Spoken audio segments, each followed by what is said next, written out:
Welcome to easy cooking. आज हम बनाएंगे कॉर्न चाट। ये बॉयल किया हुआ स्वीट कॉर्न है। इसमें हम डालेंगे प्याज, टमाटर और हरी मिर्च। अगर आपके पास धनिया का पत्ता हो तो ये आप डाल सकते हैं। ये स्वीट कॉर्न को मैंने बॉईल कर लिया है। अब उसमें थोड़ा सा नमक डाल देंगे। आप बॉईल करते वक्त भी नमक डाल सकती हैं। फिर उसमें डालेंगे काली मिर्च का पाउडर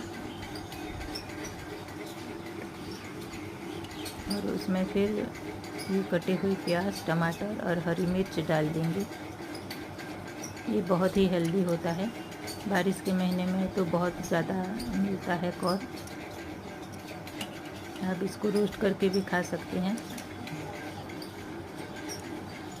उसके ऊपर थोड़ा सा नींबू निचोड़ देंगे और अच्छी तरह से मिला लेंगे। ये रेडी हो गया।